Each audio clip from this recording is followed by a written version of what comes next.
Aí, Agora Marcelo, foi? agora, querida, agora Aí. foi. Tudo bom? Tudo indo, tudo indo. Ai, querido, já são 16h20. 16h20, oba, oba, podem acender a vela Aham. aí. Ah, olá, Então, minha João. gente, o pessoal está chegando, mas a gente já vai Uhum. começar, tá certo? Certo. Então, estamos aqui com Quarta Parede. Meu nome é Bruno Siqueira.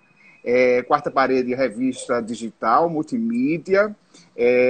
Nós temos dossiês que são apresentados na página do Quarta Parede, no Facebook e no Instagram. E, no momento, nós estamos já começando a apresentar o dossiê Deslocamentos. Não é? Aí veja a ironia, deslocamentos nesse período em que estamos reclusos, em quarentena, confinados. E, bom, então, eu faço parte do Quarta Parede, sou crítico de teatro do Quarta Parede, sou professor de teatro da Universidade Federal de Pernambuco, estou vendo aqui Igor, colega de teatro, vários estudantes, que bom, vamos aqui trocar algumas ideias. E Marcelo, estou aqui com o meu querido Marcelo, amigão, que já fez parte do Quarta Parede, inclusive, Sim, sim. né? Já fizemos várias reuniões às 4h20. Já fizemos várias reuniões às 4h20. Marcelo, para quem não conhece, né, é bailarino, artista, diretor, idealizador, sócio-idealizador da companhia, etc. Já fez parte do movimento Dança Recife, já fez parte do Recordança, né, que é um trabalho maravilhoso de catalogação, e já fez parte do Quarta Parede também. Foi. Então, Marcelo, para não perdermos muito tempo, Uhum, eu gostaria de abrir aqui o espaço para que você colocasse como é que você está, uhum. como é que está, Felipe, como é que estão Então, vocês diante de tudo isso. Eu acho tá. importante esse espaço aqui, porque é o momento em que nós, artistas, e população de uma forma geral, né, temos para trocar as ansiedades, trocar angústias. Estamos num momento de grande ansiedade, em ebulição, é tudo muito novo ainda. Né? Ainda estamos Uhum, tentando compreender o que é isso que nós estamos passando. sim. E aí já ouvimos na primeira live, porque isso faz parte de um projeto, né, dentro do dossiê Deslocamento, chamado Quarta na Terça. Né? E na primeira quarta na terça tivemos a presença de Orun e Yara, né, sendo entrevistados Uhum, por Lilica. A semana passada tivemos a presença de Rodrigo Dourado, não é? E todos estão externando os seus afetos, né?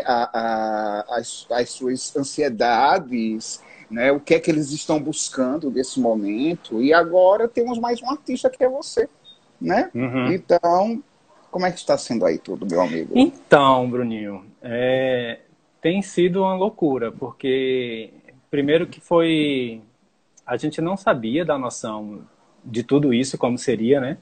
A gente Hum. escutou as notícias à distância. Eu lembro na época do carnaval, eu fui pro carnaval, aquela multidão de gente, todo mundo Pô, muito junto, todo duas mundo, meu pessoas ocupando o filho. mesmo espaço, contrariando a lei da física.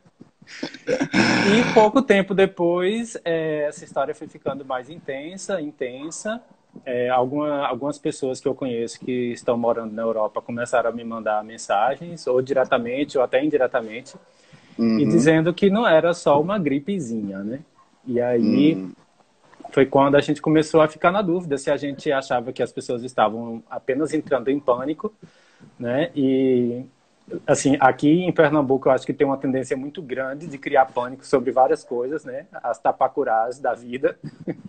Então eu ficava, eu não sei se é o momento de entrar em pânico ou se de fato a gente precisa olhar para isso com muita seriedade e ver o que a gente vai fazer. E com poucos dias, né, a gente começou a ter as notícias de fato da indicação do próprio governo, pelo menos o estadual, de isolamento e de fato de ficar em casa. E isso foi se ampliando, ampliando. E as notícias foram chegando e, de repente, todas as notícias eram basicamente somente sobre o coronavírus. E aquele bombardeio imenso de informação. Aqui em casa, a gente não tinha nem antena de televisão. A gente basicamente assiste coisas pela internet, né? Serviço de streaming de filme, YouTube, essas coisas. A própria TV é só com programação de internet. E a gente procurou, de novo, uma antena para colocar em casa para ver o noticiário. E a primeira vez que a gente assistiu foi um choque imenso, porque o jornal inteiro foi sobre isso. E as imagens que a gente foi tendo era muito, muito desesperadora, né? Então, ok, a gente entendeu que era isso. Tenho acompanhado bastante algumas notícias sobre isso, não tanto, porque tem hora que dá um desespero de acompanhar. E vendo as instruções de como usar o álcool, de como a máscara que não se tinha, né, e tal. Agora já está sendo obrigatório já em vários lugares usar a máscara. E aí, o que a gente vai fazer dentro de casa com isso tudo acontecendo? A gente estava com 2 festivais para participar, que aí mandaram mensagem cancelando, e a gente falou, rapaz, a coisa tá séria. A coisa tá séria, eles realmente cancelaram. Inclusive um festival de Taubaté, lá em São Paulo, que iria acontecer na próxima semana, e já tinha sido cancelado lá no começo de março, né? No meio de março. Então, a gente viu que a história estava muito grave, né? E teve o festival também em Petrolina, que a gente tinha sido convidado para participar, e aí logo em seguida foi cancelado. Então, a gente foi tentando entender como isso tudo estava acontecendo e como a gente ia lidar no dia a dia com pagar as contas, como se manter, como manter uma sanidade em volta disso, o que fazer artisticamente também, porque não é somente o momento da estreia e da apresentação, mas para quem trabalha com dança, né, como se manter também fisicamente trabalhando, como ter alguma forma de continuar ainda no exercício criativo. E continuar tendo um certo arejamento de lidar com tudo isso, né? Então, assim, não sei como é que vai ser a nossa conversa no decorrer, mas a partir daí tiveram várias hipóteses de como a gente foi lidando com isso. Estou falando da gente porque somos eu e Felipe Marcena, que é um artista do cinema e da dança também. Nós somos casados, a gente mora na mesma casa. Deixa eu mostrar ele aqui, peraí. Ele tá por aqui. Olha ali. Cadê Olá. Felipe? Oi, Felipe! Chegue cá, chegue perto para bater um papo com a gente. Aí tá acompanhando a gente aqui.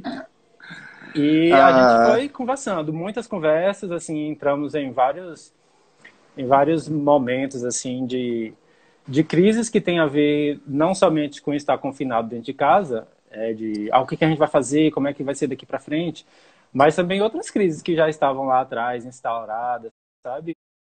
O que é a companhia, esse ano a companhia, etc., fazendo 20 anos, então a gente estava meio que pensando como seria isso, já vinha um esboço de uma transformação na companhia, e aí juntou tudo, aí falou, ok, então agora é um grande divã, estamos dentro de casa, vamos nos proteger e proteger os outros para não levar vírus para canto nenhum, né, se prevenir ao máximo, e ver o que a gente pode fazer, ajudar da forma como a gente pode ajudar e ir lidando com isso tudo, né?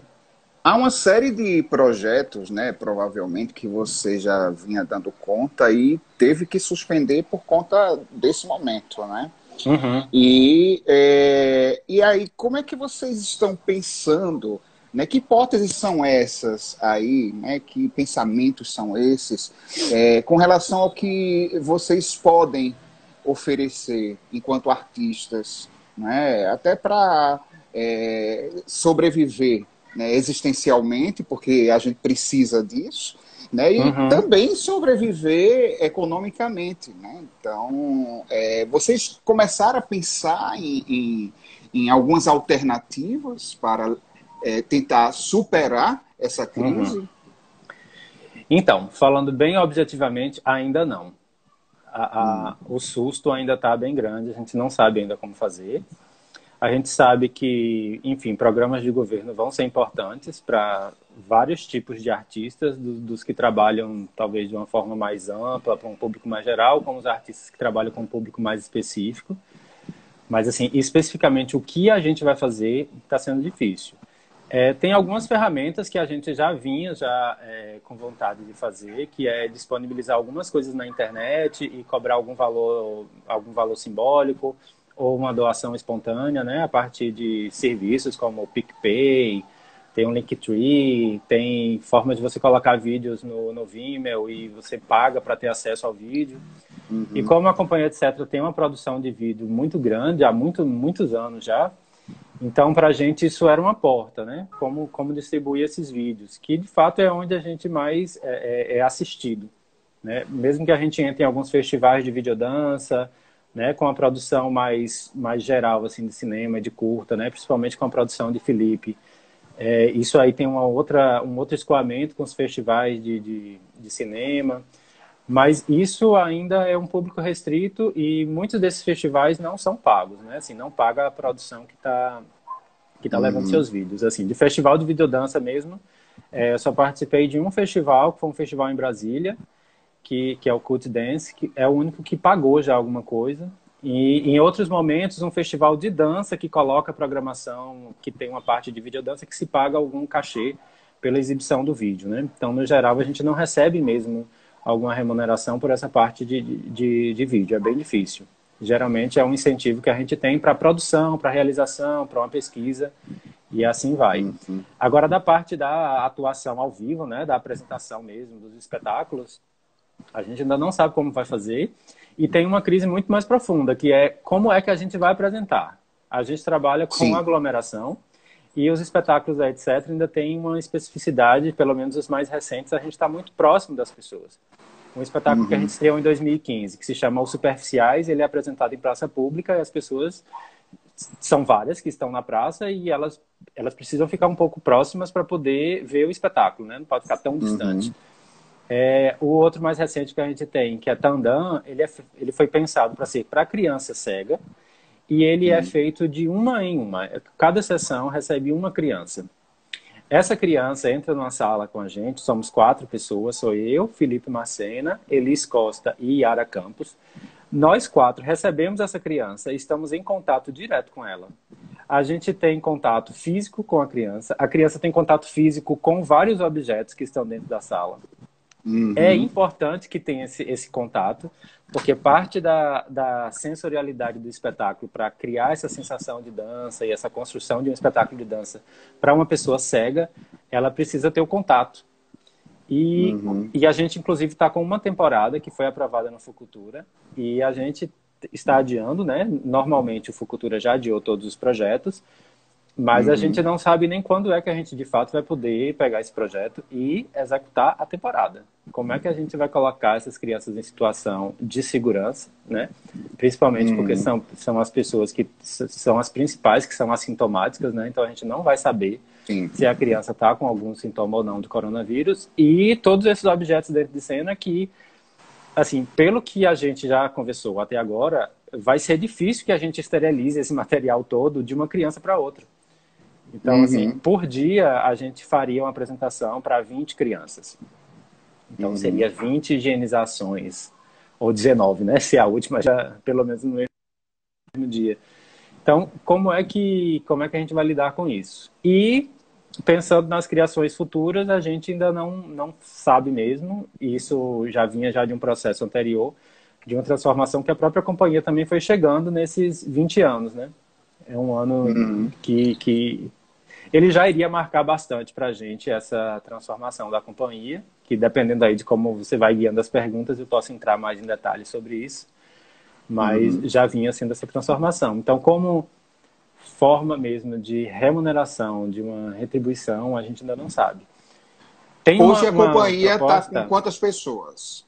Então, isso tem a ver com a grande transformação que a gente está passando. Hum. Hoje a companhia fixa, né, o grupo que está lá fixo, somos eu e Felipe Macena. A gente teve uma reestruturação da companhia. Ela sempre foi pensada como um grupo, com várias pessoas, né, participando e tal.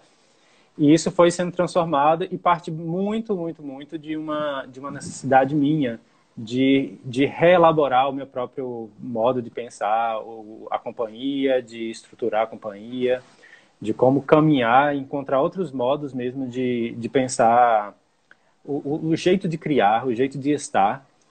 E para mim isso está muito conectado com muitas coisas que a gente veio passando, dessas crises políticas, dessas reestruturações mesmo de articulações entre os artistas, entre os coletivos, entre outras formas, né, de organização que a gente veio passando nesses últimos anos aí, com essa transformação, com esse caos político que a gente veio vivendo e que a gente não está imune a isso, né? Assim, essas transformações da política pública, ela chega no nosso pequeno, né? No nosso micro.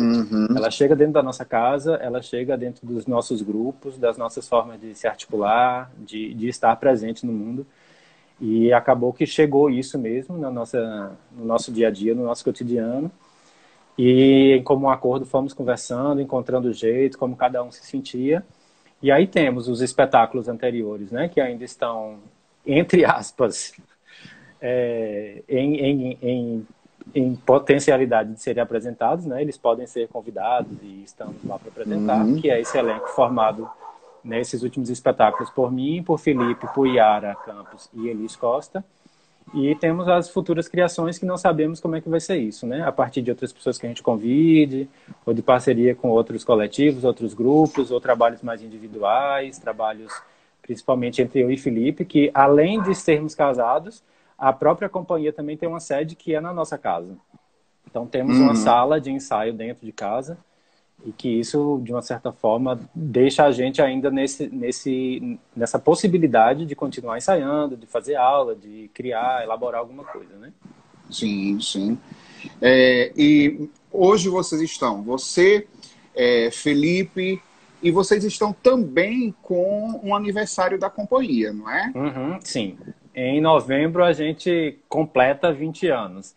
Então acaba que a gente já começa o ano, né, nessa ideia de, ok, vamos divulgar as coisas pensando que a partir dos 20 anos é importante também, eu acho que para a própria sociedade, né, artística, para a nossa comunidade, saber da existência de grupos que chegaram aos 20 anos, são poucos que conseguem ter um tempo grande de existência, passando por reconfigurações, por muitas transformações. Não é a primeira vez que a Etc. tem uma mudada grande, assim, radicalmente, sobre a sua própria forma de se estruturar. Nós começamos em Aracaju, moramos 2 anos lá, inicialmente, quando eu morei lá para fazer faculdade. Quando veio para Pernambuco, mudou completamente a estrutura, foi mudando a forma de pensar a hierarquia, de pensar a própria estética da companhia. Então, agora é o momento da gente, desses 20 anos, meio que aproveitar para pensar o que foram esses 20 anos e projetar o que é daqui para frente. E isso já estava sendo esboçado numa vontade de, ok, vamos tentar atualizar o site da companhia, colocando as produções lá disponíveis, né, disponibilizando alguns espetáculos antigos que a gente já não tem mais interesse de apresentar, deixar os vídeos disponíveis, trazer as nossas videodanças de uma forma mais fácil para acessar, tentando colocar no Instagram elas inteiras, na íntegra, né? Nesses serviços. A gente já estava com essa vontade e aí agora com essa ideia com essa ideia não, né? Com todo esse confinamento da gente dentro de casa, tem acabado sendo uma alternativa da gente também acabar revendo o próprio trabalho, refletir sobre ele e criar estratégias também da gente estar presente e disponibilizando a nossa criação para as pessoas, que eu acho que num momento como esse, assim, tenho recebido várias mensagens de pessoas, assim, reconhecendo a importância da arte em momentos como esse, mas sabendo que é uma importância grande na sociedade a qualquer momento, né?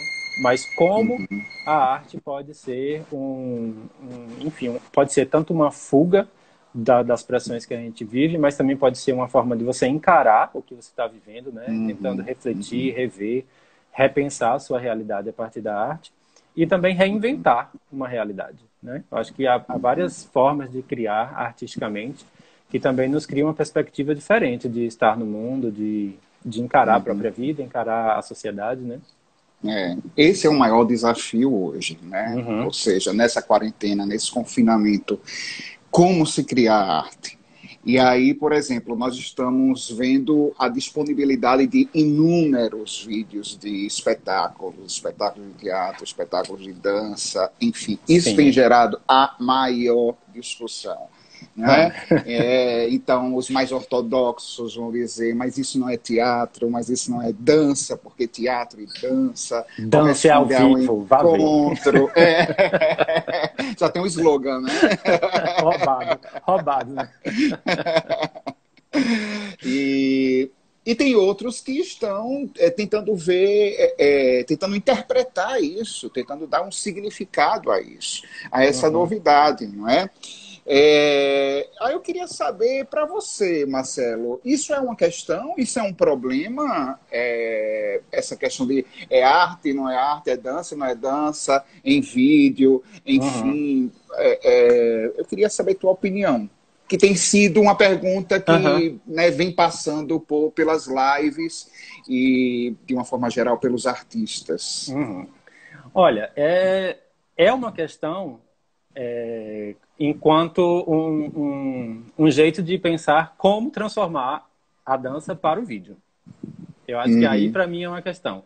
Agora, se é dança, não é dança, tal, eu acho que isso é uma discussão que muita gente se debruça e gosta de discutir sobre isso, mas eu acho que sempre que tem os novos meios, a gente passa por várias uhum, discussões sobre isso, né? Aí surge a gravação, lá antigamente, surge a gravação de música. Quando eu escuto uma música gravada, é música ainda? Ou eu tenho que ir para a sala de concerto e escutar a pessoa tocar? Né? Então a música se transforma numa coisa completamente imaterial, porque é só a sonoridade e tal. Enquanto a música, em sua origem, né, ela foi pensada uhum. enquanto performance. Você vai escutar alguém tocar porque Claro. você está presente com a pessoa tocando ou cantando. Uhum, Né? Eu acho uhum, que com o teatro isso aconteceu muito fortemente quando o teatro foi também encontrando seus escoamentos para o cinema, e aí hoje a gente vê hoje a grande história do cinema parece uma grande história de um outro teatro paralelo que se criou, né? Hoje sim. a maioria dos grandes filmes, das bilheterias e tal, a gente vê que é um foco muito grande de uma dramaturgia teatral, de uma construção de narrativa, que é muito próximo do teatro e da literatura, mas que se chama de cinema, né? E a dança, onde Uhum, é que estaria a dança, né? Eu estou falando assim meio superficialmente sobre isso. Eu sei que há várias complexidades de como se discutir as linguagens, mas eu acho que sim. quando chega para a dança, eu acho que essas discussões também cabem, porque eu acho que tem espetáculo que não dá para a gente traduzir isso em linguagem audiovisual. Acho que alguns não dão. Vou dar o exemplo do Tandem, que a gente criou agora para criança cega. Então, Uhum, primordialmente, ele não é um espetáculo para ser visto. Ele é um uhum, espetáculo para você entrar numa experiência da imersão. Precisa que os sons, o próprio som dentro da sala, ele é modificado, as caixas de som se movem enquanto a criança está lá dentro. Tem o toque, que isso não uhum, dá para ter nessa distância da tela.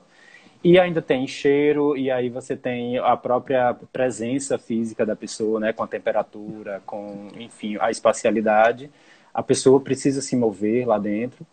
o Então, isso não dá. estímulo, né, aos sentidos corporais Então, precisa estar em contato, né? então hoje tem, não hoje, né, mas desde, sei lá, da década de 60, quando se pensou também nessa grande abertura de pensar as definições de arte, né? Qual é a essência de cada arte, qual a ontologia de cada arte, de que esses cruzamentos começaram a ficar mais evidentes, de que uma dança não é só dança, de que o teatro não é só o teatro, as artes visuais não é somente visual, ela pode interferir em outros campos. Então, acho Uhum, que tem alguns espetáculos de dança que eles conseguem ter uma boa tradução no audiovisual. uhum, Eu vou dar um exemplo aqui de um grupo que quem me conhece sabe que eu já vi muita coisa, que eu falo muito bem deles, que eu gosto bastante, que é o Grupo Corpo. O Grupo sim. Corpo tem espetáculos que eu acho que eles são extremamente visuais e eu acho que as traduções que eles fazem de levar para o vídeo, muito, muito bem feitas. Eu acho que elas conseguem chegar muito próximo de uma experiência de um espetáculo ao vivo deles. Uhum, Então, ali tem um modo de traduzir aquilo em vídeo que não precisa nem de um novo espaço de encenar o espetáculo para a gente ver. eles ficam no palco, eles dançam no palco e as câmeras estão ali fazendo um jogo que a gente fala muito, né, na área de comunicação, que é um jogo de câmera como se fosse uma transmissão de futebol, um jogo de futebol. É tentando aproximar alguns ângulos de distante, você faz um geral, close de um lado, do outro e tal. E os espetáculos também são lineares, tem um início, um meio e um fim, e são bem definidos. E eles conseguem chegar lá com uma tradução que eu acho bem tranquila de ser transformado, de fato, em uma linguagem audiovisual. Tem outros espetáculos que não vão dar. Pela disponibilidade do espetáculo, pela interação. Eu acho que para o próprio artista que está em cena também, às vezes só a interação dele com a câmera, né, ou com o objeto que vai estar ali para fazer essa transmissão, seja o microfone, né, outros equipamentos necessários ali, e ele precisa de um retorno do público, né, espetáculos que precisam, sei lá, em algum momento de uma risada, de um aplauso, de uma interferência, de alguém que eu chamo da plateia para entrar, de um jogo que ele estabeleça com a plateia. Então, talvez haja possibilidade de interagir hoje com a internet, já que não é somente o audiovisual, mas também tem esse outro elemento que é a interação possível com a internet.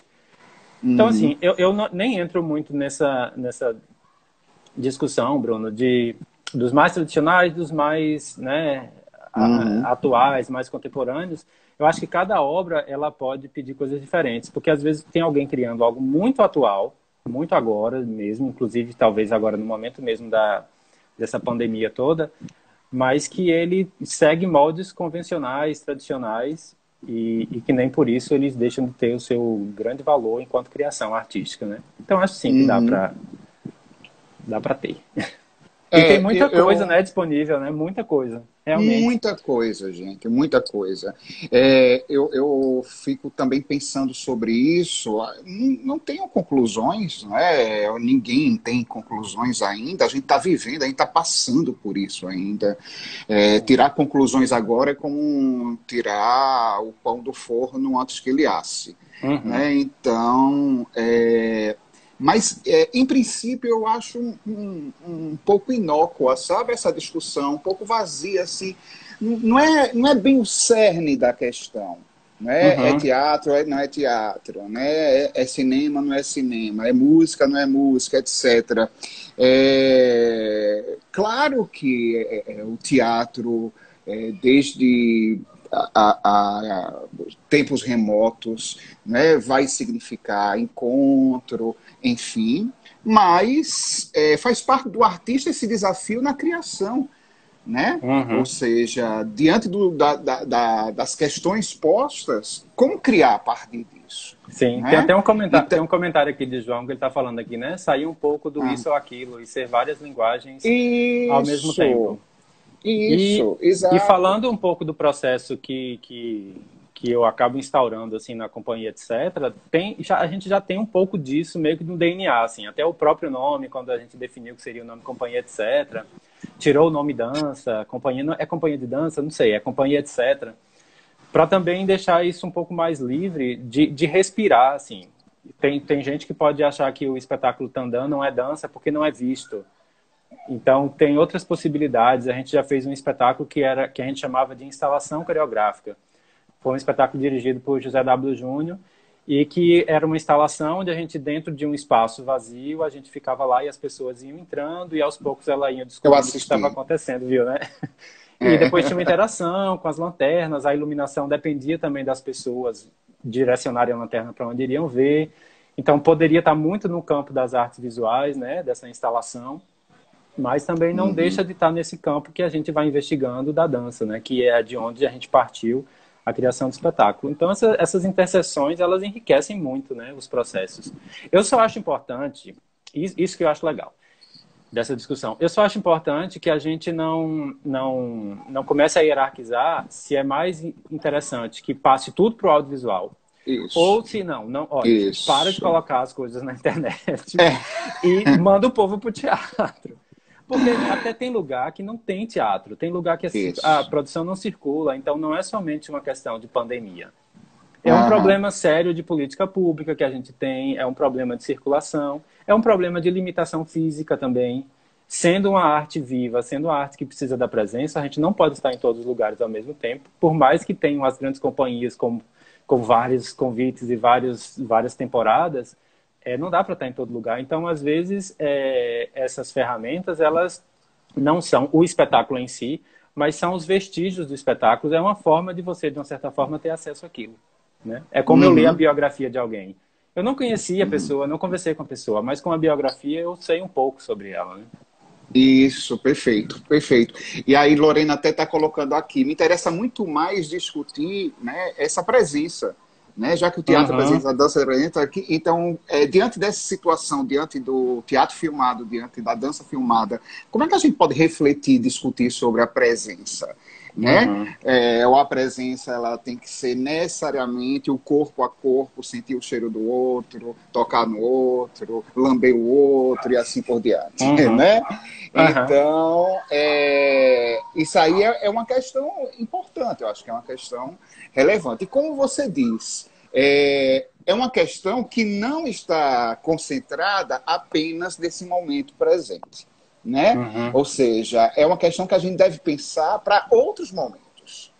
Então, por exemplo, eu tive muito contato com teatro filmado, né, para fazer seleção de espetáculos, para festivais, tal.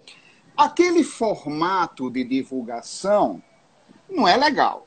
Isso estou colocando do meu ponto de vista. Né? Aquele formato de divulgação deve apenas informar, né? É um registro, é um dado, né? Mas essa fruição estética ela é diminuída.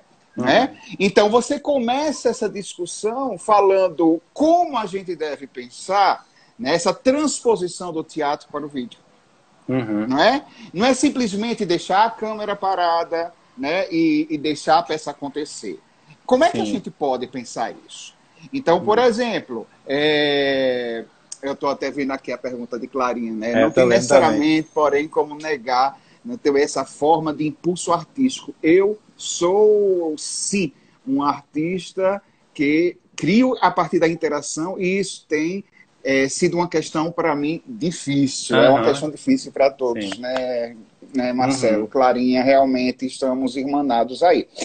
Mas aí eu pego o exemplo, eu tenho outros exemplos também. Certo? Mas eu pego o exemplo do Oficina, né? Um dos primeiros grupos a disponibilizar os seus espetáculos na internet. Né? E a gente assiste, por exemplo, Os Sertões. Ali existe um trabalho artístico do videomaker. Né? Não é simplesmente pegar a câmera, né, e deixar com que as cenas possam aparecer. Não. O videomaker está inserido no processo. O videomaker faz uma edição do processo. Essa edição do processo necessariamente passa pelo crivo da oficina, de tal maneira que quando a gente está assistindo, a gente tem uma experiência estética. Não da mesma natureza que se a gente estivesse ali concentrado, aglomerado, todo mundo junto, etc. São naturezas diferentes. Eu acho que isso não se discute mais. Né? Agora, como é que a gente pode tentar buscar uma experiência estética a partir disso?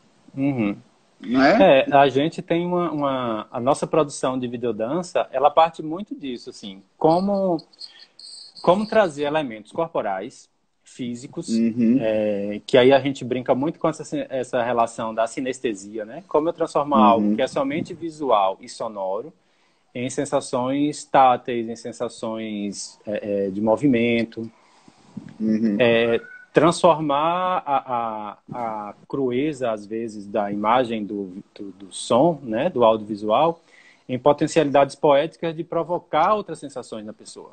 Como é que eu vou produzir uma vertigem, uma angústia, não somente pela emoção intelectual do que se está tratando ali, né, como tema, mas a fisicalidade, que para mim é a grande matéria da dança, assim, de como trabalhar as sensações de movimento quando eu danço, para tentar traduzir isso no audiovisual. Então, com a nossa produção de videodança, a gente sempre buscou isso. Alguns vídeos que a gente criou, a gente acha que isso é mais bem resolvido, tem outros que a gente acha que não está tanto ali, tem uns que foi muito importante que aquilo fosse trabalhado para chegar na obra final, E tem outros que a gente fala, não, a nossa preocupação nesse aqui tem muito mais a ver com a fotografia. E tem menos a ver com a sensação física. Então, isso a gente foi trabalhando. Quando a gente faz registro dos nossos espetáculos, até porque tem essa questão de mandar para a curadoria, e quando você estava falando isso, eu fiquei me perguntando aqui, será que a história dos festivais não é uma história dos vídeos dos espetáculos? Porque grande parte das curadorias são feitas assistindo aos vídeos. Eu já fiz parte de curadorias e quase todas que eu fiz parte, eu fiz julgando pelo vídeo. Então, talvez a nossa grande história dos festivais sejam as histórias dos registros dos espetáculos. E não Boa dos espetáculos em provocação si. essa. Porque será que os curadores de fato estão vendo o espetáculo? Porque uma coisa é você imaginar como aquilo é ao vivo, né? E outra coisa é você ficar tentando perceber como é que a pessoa responsável pelo registro tentou traduzir aquilo em vídeo, né? Enfim, dar essa sensação. Um espetáculo que dura horas, uma instalação que dura horas, como aquilo pode ser filmado? Né? Um espetáculo que, sei lá, acontece em vários lugares ao mesmo tempo. Como você vai conseguir ver isso numa tela? Né? Sem ter a imersão de estar no espaço. Então, tem várias dessas coisas, né? Então, a gente veio buscando essas questões e eu acho que este momento que a gente está, assim, ok, dentro de casa e acabando vendo muita coisa na internet, pelo menos eu acho que a maioria deve estar talvez acessando a uma produção que até já estava online, que já existia, mas que ou porque estão liberando agora, ou porque eu agora vou buscar, ou tem pessoas indicando onde tem, eu vou lá e procuro e acho. E vendo todo esse material agora, eu fico me perguntando também se não é uma outra esfera de fruição, onde eu tenho uma produção em que eu penso que ela precisa fazer temporada, de que tem toda a importância dela de fato ter a presença real, física, né, com esse público. E tem uma outra que é uma presença virtual, né? Como é que eu vou deixar também o registro desse material, que é importante para a gente pensar a memória. Né? Sim, isso é inegável. Inegável, porque não é somente ter o registro para se saber factualmente que aquilo aconteceu, mas também tentar aproximar a pessoa, sei lá, daqui décadas, alguém ter um pouco da sensação do que era apresentar isso agora. Né? Isso. Eu lembro que quando eu participei do Acervo Recordança, eu fiz parte da primeira etapa do Recordança, onde eu fiz a digitalização de todos os vídeos iniciais que chegavam. Chegavam em VHS, a gente estava convertendo em formato digital. E aí eu tive contato com vários registros de espetáculos da década de 70 até 90 e dos anos 2000 ali, aqui em Recife. E para mim era muito importante quando eles registravam o final do espetáculo, onde aparecia o público batendo palma.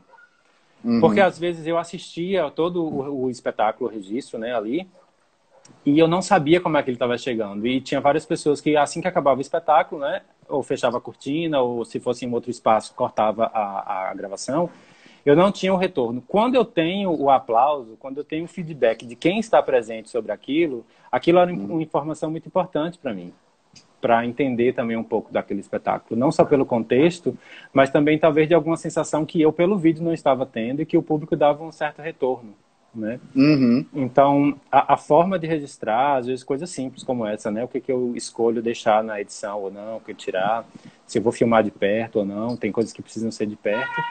E essas discussões que Clarinha coloca, assim, daqueles artistas que têm, de fato, a estiga de criar algo que precisa do contato físico, para mim, é a grande riqueza de se trabalhar com essas artes que é da presença, né? É isso que ganha. Eu acho que a gente pensar o registro disso em audiovisual, ou um registro somente pelo sonoro, ou as fotografias, isso é pensado como vestígio, isso é pensado como uma extensão. Mas quem pensa de fato a cena, é importante que a gente não deixe de pensar na riqueza que é de fato a presença cênica, o contato real, né? Claro. Na verdade, eu acho que uma coisa não substitui a outra. Aí não está falando de substituir a outra, né? Vamos deixar de fazer teatro presencial para fazer só teatro em vídeo. Não é isso. Estamos lidando com a necessidade de criar, né? E sem sair de casa. Né? Então, como fazer isso? Uhum. Eu vejo aqui a Silvana, né, falando assim, bom, mas se faz edição tal, vira novela. Tá, mas, mas aí você tem todos os elementos contextuais, acredito eu, né? Todos os Uhum. elementos contextuais que vão te indicar que aquilo é uma peça, aquilo é um espetáculo, aquilo foi filmado num espaço determinado, num tempo determinado. Enfim, Uhum. eu vejo como diferente da novela, não sei você. Não, eu acho assim, eu acho que tem novelas maravilhosas para começar. E Aham. eu acho que pensar esses formatos, inclusive até brincar com essas transições de formatos, pode ser interessante, porque você pode ter um espetáculo que ele funciona de uma forma ao vivo e que ele Uhum. pode ter uma grande transformação para ter a sua tradução no audiovisual. Uhum. Né? Então, acho que Uhum. tem obras que têm essas flexibilidades. Né? Assim, para mim, um grande exemplo de dança que a gente pode, eu posso citar aqui talvez, sejam as trilhas sonoras. As trilhas Uhum. sonoras são pensadas para serem tocadas enquanto a cena acontece.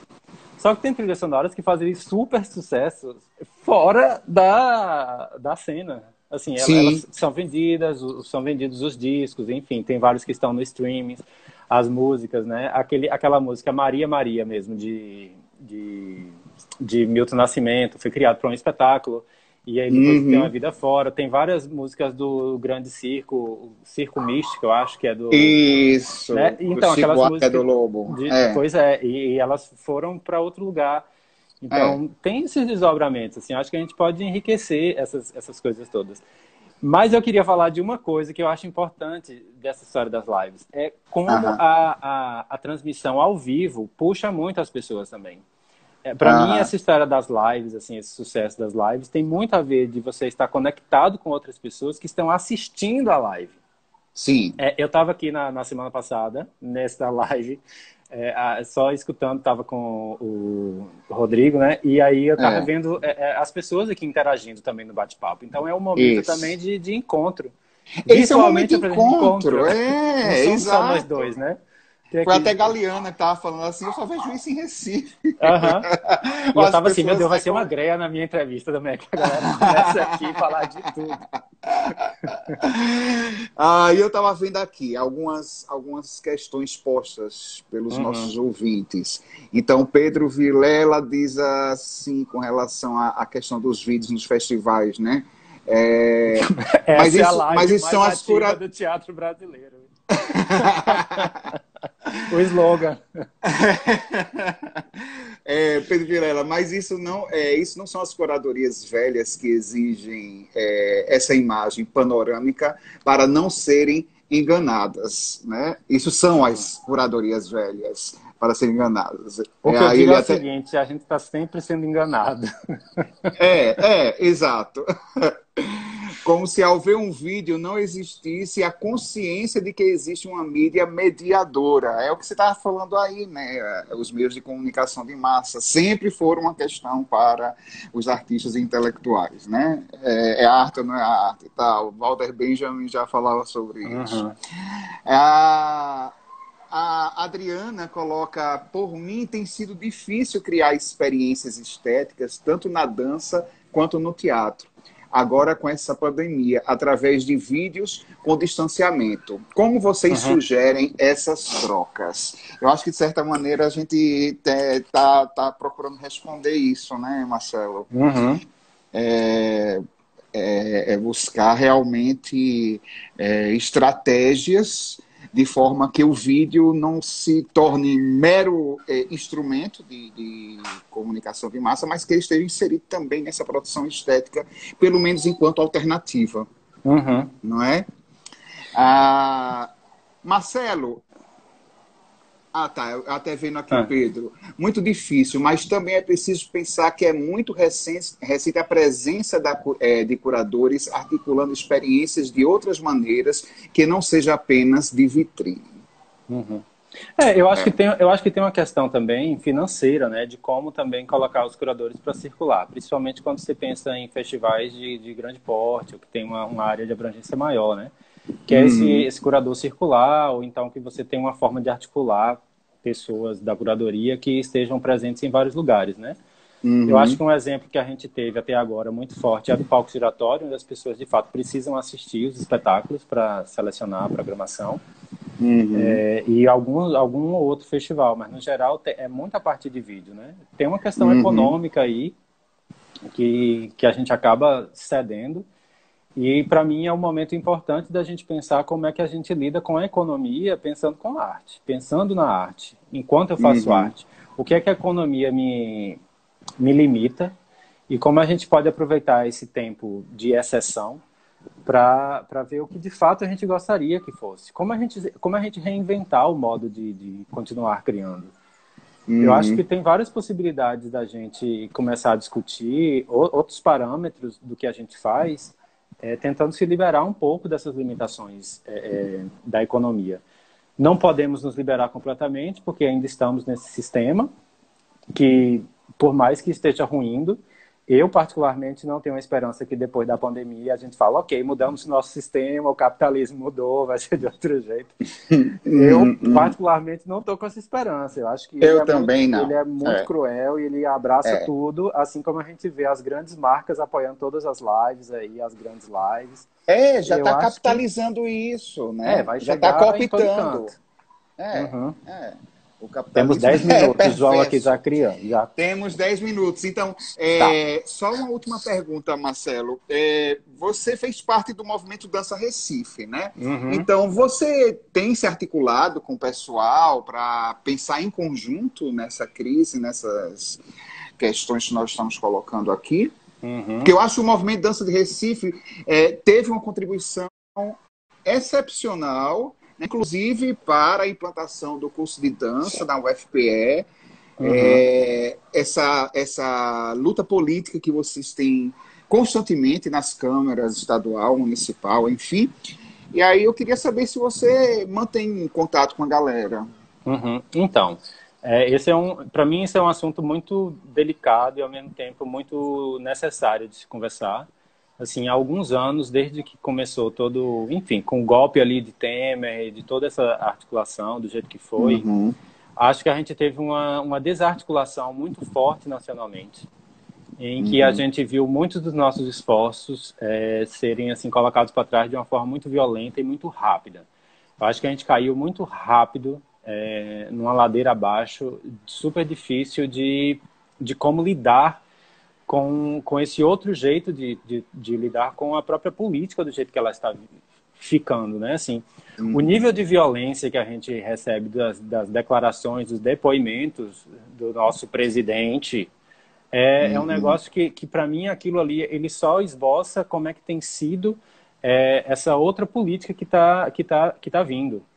uhum, É uma esquerda difícil de se articular, é uma esquerda que tem várias frentes, a gente não pode pensar a esquerda como uma esquerda única. E aí isso foi infiltrando em todas as partes. Eu acho que muitas pessoas que se articulavam inicialmente e que eram grandes líderes dessas articulações, elas entraram no poder público e que foi importante estarem lá dentro para poder nos dar até parâmetros de como dialogar, de quais são as ferramentas para que isso aconteça. Mas ao mesmo tempo a gente perdeu muitos líderes porque eles estavam dentro do governo e eles não podiam uhum, guiar e lançar propostas do lado de fora porque eles estavam enquanto governo. E são lideranças que têm um histórico muito forte de uma ética muito rigorosa. Então, também não estavam lá dentro para dar golpes. Estavam lá dentro para facilitar esse diálogo. E aí, para mim, o que uhum, aconteceu em relação ao movimento Dança Recife e a várias articulações de dança no país é que isso foi se enfraquecendo dessa mesma forma. Acho que a gente tem um outro jeito hoje de lidar com o poder político que a gente ainda não sabe como fazer. Acho que é uhum, um grande vazio. Acho que há outras instituições, outras articulações surgindo e acontecendo que estão encontrando outros modos. Né? Aqui tem uma articulação que se chama Cine Dança, que é um cineclube de dança, pelo menos estava acontecendo anteriormente, né, da pandemia, que era encontrar para assistir vídeos de dança ou videodanças, né, que a gente diferencia tipo o registro do espetáculo e vídeos criados especificamente para lidar com a linguagem do audiovisual e da dança juntos, e como é que aproveitava esses momentos para discutir política e tal. E aí o que aconteceu nessa história toda é que eu acabei me afastando um pouco, eu estava muito cansado da quantidade de compromisso, dos baques que a gente estava levando, e por uma questão de saúde mesmo, pessoal, eu precisei me afastar. Eu estava, inclusive, fazendo parte ainda do Conselho Estadual de Política Cultural. Acho extremamente importante que as pessoas continuem participando disso tudo. E precisei me distanciar. E nesse distanciamento também eu fui começando a perceber que é um fenômeno social, é uma doença social que a gente está vivendo. Né? E eu acho que isso é bem metafórico, assim, da gente estar vivendo também o que está acontecendo agora, essa atomização. Estamos separados. Estamos separados. E isso é muito preocupante. E é muito difícil quando várias pessoas passaram mais de 10 anos em lutas como essa e às vezes não vê aquelas articulações sendo fortes o suficiente para mobilizar coisas que a gente já conseguiu mobilizar anteriormente, né? Então acho que é um momento de reinvenção, é um momento de descoberta de como se articular novamente. E assim, só para terminar um pouquinho sobre essa fala, eu acho que ainda dá tempo. Eu lembro muito de um termo que se chama TAIS, que é Zona Autônoma Temporária, que é um conceito, eu não lembro de quem é esse teórico que fala sobre isso, é bem antigo, que fala de aglomerações que se formam em favor de uma causa muito específica. Isso, inicialmente, quando ele teoriza sobre isso, fala tipo de ações de piratas, que se juntam para atacar um lugar e, de alguma forma, fazer com que aquilo sobreviva, com que aquilo siga em frente. E talvez essas articulações tenham esse poder mesmo. Eu acho que tem articulações, tem mobilizações que é importante que elas ajam durante um tempo, que ela tenham uma atividade forte durante um tempo e também que elas se extingam. Né? Eu acho que nós, inclusive aqui em Pernambuco, talvez tenham entidades que já não teriam razão de existir. Ou teriam, sabe, necessidade de se reinventar completamente. Porque não é porque tem história que eu preciso perdurar. Isso. Então vamos aproveitar os documentos, o que temos de memória para saber o que aconteceu e talvez criar coisas novas. Talvez perguntas novas precisam de respostas completamente novas também. E eu acho que isso é o que vem acontecendo com a articulação de dança. Eu acho que a gente está passando por um período de tentar inventar novos meios e novos modos de lidar com o poder público. O Pedro até estava falando aqui, devemos agradecer a Marcelo pelo comprometimento político no movimento Dança Recife. E até está questionando aqui, né? É mesmo? É isso que está acontecendo mesmo? Eu também fico um pouco me sentindo com pena, né, diante da situação, porque é um movimento com uma força muito grande, um movimento que conseguiu muita coisa, um movimento que eu acho que falta ao teatro, né? Essa coesão, essa junção, esse enfrentamento político, claro. Né? Há no teatro sempre o comprometimento político, mas eu vejo no movimento dança uma coesão maior, né? E de repente está falando que essa coesão está se perdendo um pouco, né? É uma pena isso. Eu espero que isso se reverta. Né? Eu acredito que isso vai se transformar. E eu acho que é importante também encarar isso, assim. Marcondes está dando um beijo aqui. Beijos, Marcondes. Está longe, está longe. Isso. Portugal voltou essa semana, né? Tá voltando à normalidade lá um pouco. Normalidade, entre aspas, né? Mas enfim. Entre aspas, isso. Mas eu acho que é isso mesmo, Bruno. Aproveitar o tempo também de se reinventar, aproveitar oportunidades novas. Eu acho que o Cine Dança é pensar outras articulações, ver outro jeito de continuar. Agradeço a quem deu os parabéns aí. Eu fiz porque eu realmente gostava e estava lá porque também achava importantíssimo. E que mais pessoas possam se sentir instigadas a estar por aí. Eu devo voltar de alguma forma, talvez quando eu encontrar um jeito que eu acredite bastante em como encontrar uma nova resposta de lidar com isso, estarei lá presente. E também lembrar que eu nunca estive só também, né? Assim, talvez eu fosse uma presença muito marcante em várias dessas instituições, mas várias pessoas estavam presentes, assim. Eu acho que falar do movimento Dança Recife é importante falar de Mônica Lira, falar de Marília Hammer, Raimundo Branco durante o tempo, a Heloísa Duque também já fez parte um tempo. Então tem pessoas que estão que marcam muito a história também no movimento Dança Recife. Ó, Mônica falando aqui, vamos descobrir outros formatos, maneiras de lutar, tá? Que massa. Beijo, Mônica. Oi, Mônica, beijo pra ti. Vamos inventar um jeito. Vamos inventar um jeito, pode perder essa coesão não, gente. No teatro também, vamos manter a coesão, né? Marcelo, tá terminando o tempo, então eu vou pedir para você dar as últimas palavras, né? Uhum. Agradecer aqui ao público a presença, tá uma discussão muito boa.